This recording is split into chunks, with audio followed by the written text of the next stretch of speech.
Hello, and thank you for the invitation. My name is Valentin Niebler. I will be talking about the issue of worker power and customer coalitions on digital platforms. Existing research on platform labor or gig work has so far mainly focused on two fields. On the one side, the technological possibilities of labor coordination and control, often focused on forms of algorithm management, and secondly, the agency and actions of workers under these circumstances, which in some cases led to the increase of worker power through strikes, organizing campaigns, and lawsuits. While both of these perspectives are really vital for research, I would like to point to a third perspective, which becomes crucial due to the multi-sided character of platform companies, the relationship between workers and customers. Although some forms of platform labor really obscure human work to customers, in many cases, workers forge much closer relationships with their customers than they actually do with the company. My presentation argues that the worker-customer relationship on platforms is an important aspect within most forms of platform labor. Whereas platforms themselves remain spatially distanced rent seekers with usually weak ties to their workforce, workers and customers often meet personally and forge tight bonds. I argue that while this relationship comes along with an ambivalent power asymmetry skewed towards customers, it has also created new potential for workers' coalitional power on platforms. Through their often interpersonal relationship, workers and customers can challenge or circumvent platforms in their common interest. New potential for both strategic coalitions and solidarity arises. I will illustrate this with two examples from research that colleagues and I have conducted in the last several years. Firstly, the case of self-employed cleaners for the platform Helpling in Berlin. And secondly, the case of professional content creators on the platform YouTube who were interviewed in Europe and North America. Both examples have been part of research for the EU's Horizon 2020 project, Platform Labor in Urban Spaces, as well as for Friedrich Ebert Foundation in Germany. I will come to the first case now, to Helpling.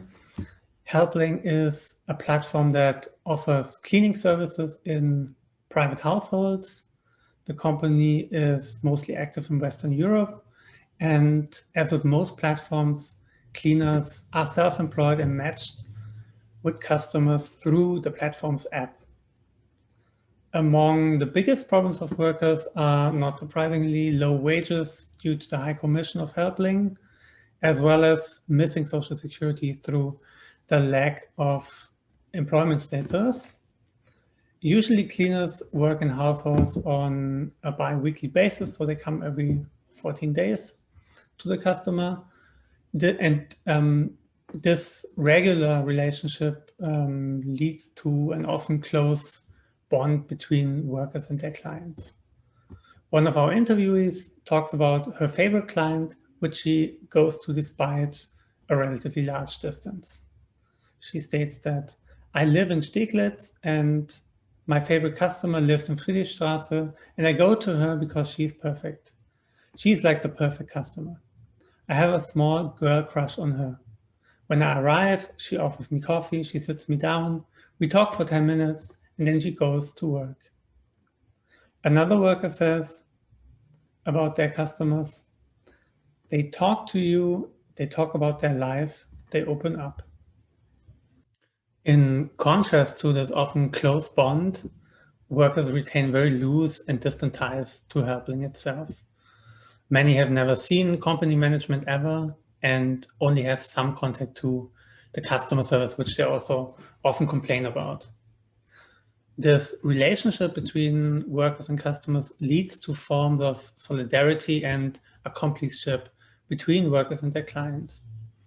While there are many different phenomena we could observe, the most significant form of coalitional action is when workers and customers agree together to take the work relationship out of Helpling in order to avoid fees, to avoid bad pay, and to avoid dependence on the platform.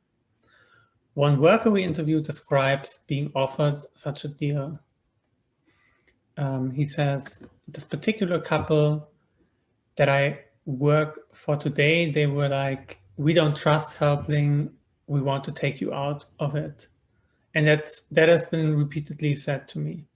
The other two customers that I have also said to me that we don't like Helpling, we want to hire you directly. Another worker that we interviewed says that at the point of the interview, most of his initial Helpling customers are actually his private customers now. He states, I started 100% with Helpling, and I was then taking customers out of the application because Helpling takes away from me like 35 to 40% of what I earn per hour. That's quite a lot, so we kind of do that. While the reasons to circumvent the platform are manifold, they also stem from this close relationship and trust indicated above, and from the shared discontent with the platform's cuts and services. Such action also bears risk for both parties. Helpling threatens both customers and workers with fines up to 500 euros if they aim to circumvent the platform. One worker recalls the fear he had when offering such a deal to clients of him. He states, when I asked one client, if you want, we can do it outside. It's more for me and it's less for you. And he said, well, I'll think about it. And I was so scared that I went to my husband scared and told him, oh no, maybe he will tell Helpling. But no, he did not do it. He gave me instead 15 euros as a tip because he said, this is what Helpling took from you. This illustrates that while coalitions are surely possible, the customer's willingness to cooperate is crucial. The risk for workers is intensified by the fact that most of them at Helpling are migrant workers with limited other choices on the labor market. The second case of worker-customer coalition stems from a different, not location-bound field of platform labor. On the video sharing platform YouTube, so-called content creators can earn income by publishing content through channels or accounts. And just like cleaners on Helpling, they are only in loose contact or no contact with YouTube's management and earn their income as freelancers. Maintaining a relationship to viewers who often support them also financially is a key part of their work. Asked about his most important task as a creator, one of our interviews has answered, I would probably say doing community management. That is probably the one that requires the most amount of work. But it is also the aspect that I enjoy the most about it. Not just talking to people, also answering fan mail, being on Twitter, being on social media, etc. He also states later in the interview that especially the fans that give you money over Patreon, you need to have a good relationship with them. I have special chat rooms on my Discord server. I do monthly live streams. I actually will be doing this live stream today, this evening. A large difficulty for YouTubers is that their success is at the mercy of the platform's recommendation engine, an algorithmic mechanism that determines recommendations for viewers on the platform. Whether they receive a large number of views, which can maintain their earnings, is dependent on this algorithm, which lacks transparent standards and sometimes arbitrarily sanctions creators. This has led to widespread conflict on YouTube. In 2018, a group of YouTubers formed the so-called YouTubers Union, an online group to coordinate collective action against the company and to pressure them into more transparency and accountability. One main power resource of creators was to build up public pressure, and an essential part of reaching this pressure consisted of working together with their viewers and fans. Viewers shared messages and increased the public pressure on the company. They were even part of decision-making processes.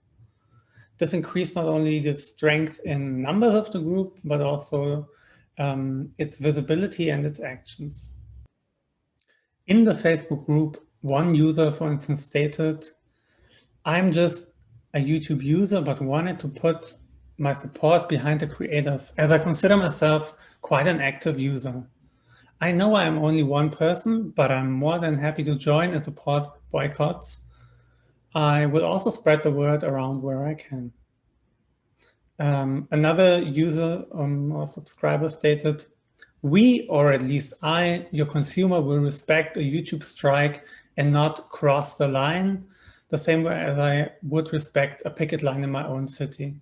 It is a great thing to gather YouTubers together and unite. The trick is to get your customers on your side and get them to mobilize on your behalf."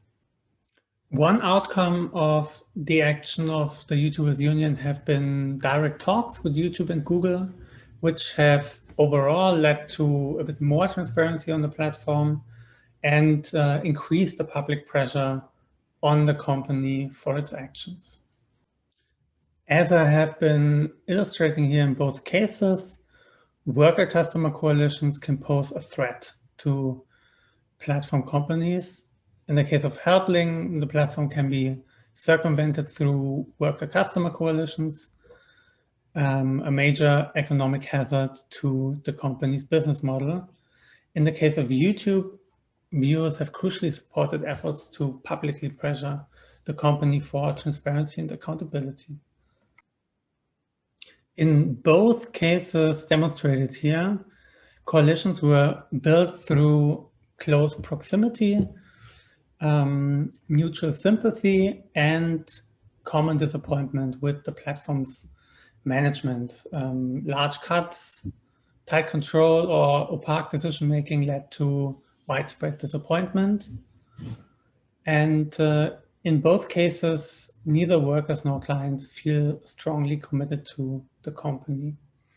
A contrast between both cases exists between the very personal ties and the service-based relationship at Helpling, and the fan or supporter-based relationship on YouTube. Worker-customer coalitions appear to fill a gap that is left open through the algorithmic coordination of labor on digital platforms, where in-person superiors or management personnel is usually hardly present or not present at all. This leaves space for the subversion and evasion of the work relationship or for common protest. Worker-customer coalitions exist beyond the two examples showed here. They exist to some extent on Airbnb, on Upwork, and other companies.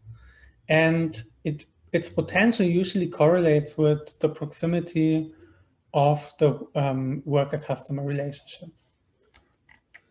Worker-customer coalitions bear the potential to challenge the platform's power and decision-making capability, in some cases very severely. They can also accelerate or supplement collective action and open up imaginaries of how platforms could be governed or owned. They are, however, still coalitions by two groups with different needs, often different class positions and power positions. So this needs to be taken into account when critically analyzing such relationships. Thank you very much for listening, and I'm looking forward to the discussion.